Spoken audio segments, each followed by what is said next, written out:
Dr. Putoff, he does zero-point energy research. He's worked for every three-letter agency. Told me personally that he knew we already had these technologies, but that if he were to bring them forward, he would be killed along with his family and children. In 1927, there were 2 billion people in the world. Now there's 7.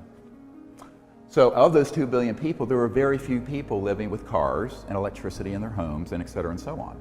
Now you have 7 billion people and billions more people living on that system, which has become entrenched, bureaucratically built into our funding mechanisms from the state, local, federal level of support, and also where there are a lot of very powerful stakeholders.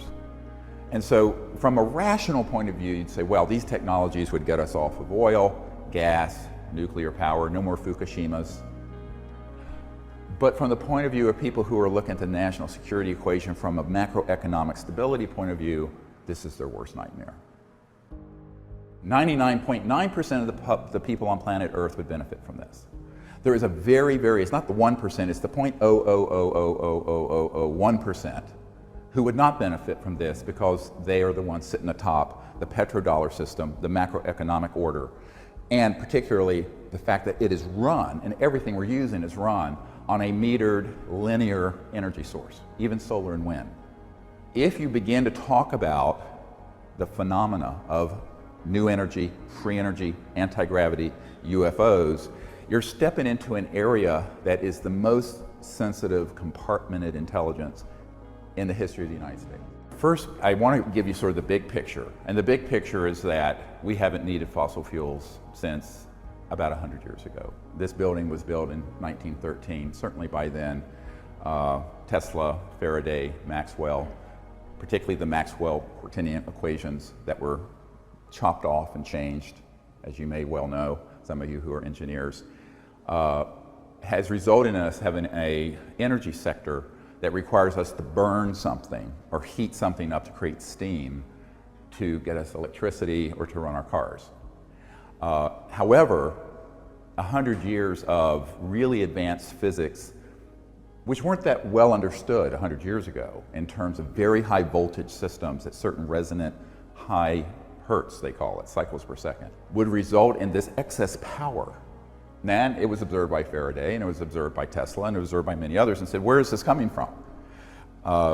Professor Dirac, D-I-R-A-C, said, well, he called it the Dirac Sea.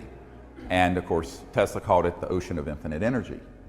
And it's been called various things. The modern term is the zero-point energy field. If you create this kind of vector into the zero-point energy field, and you create a certain counter-rotating vortex, let's call it, which is almost a Sufi-like phenomenon, you get what's called lift.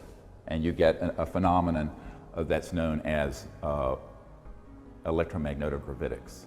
Now, the pop culture would call it anti-gravity, which is really not correct. What you're really doing when you see a UFO moving and it's going straight up 10,000 miles per hour against gravity is that it's actually in a space-time bubble. It's creating its own environment, shall we say. So there's no restrictions to normal aerodynamic formula. And so the thing can lift and go straight up at those velocities. And if it goes through another level, the entire object, the mass of the entire object can become massless. And that's when you enter into what's called the trans-dimensional physics, when something moves from one dimension to another, or transverses one dimension to another.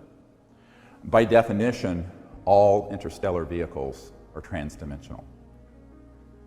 Let me repeat that. If it's interstellar, it is trans-dimensional. It is not getting here at a subluminal or below the speed of light velocity. This is the key thing that people have to understand and began to be studied.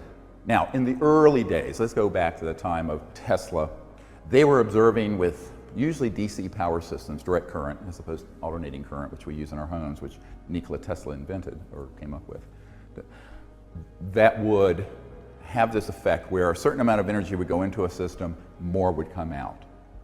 It wasn't really accepted until Dr. Casimir, a physicist named Casimir, and the Casimir effect, where this was published in mainstream physics journals, by the way, proved that there was this zero-point energy field, that there was this energy that was left even after you cooled down all the atoms and all the activity in the universe down to absolute zero, which is a specific temperature.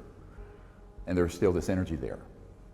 And that zero-point energy field, as it turns out, is embedded everywhere in space, not outer space, here in this room. So that every cubic centimeter of space in this room, for example, has enough power to run at least the United States for a day, a cubic centimeter. So it's an enormous field of energy. So running our planet on this energy field would be like taking a thimble out of the Great Lakes or something of water. It's a trivia, it's a rounding error. However, as J.P. Morgan famously was reported to have said to Nikola Tesla, when he had a car that had a little antenna on it that was running around where the batteries were charging themselves, J.P. Morgan said, if we can't put a meter on it, we don't want it. Big bankers. Now, 100 years ago or 90 years ago to today, nothing's really changed in terms of the geopolitical, financial, macroeconomic exigencies. And that's the huge problem. Is there a technical challenge? Yes. And we'll get into how we can mount a sort of effort together to come up with a modern day version of what Tesla had. But the geopolitical, macroeconomic policy issue is the big problem. And it isn't just because there are a few bankers and kleptocrats that are misanthropic sociopaths, although some of them are. It's because there are a lot of stakeholders who don't want to have to deal with the change. Even if you don't accept that in your paradigm, the inhumanity of keeping these sciences and technologies away from the public and the poverty that it engenders.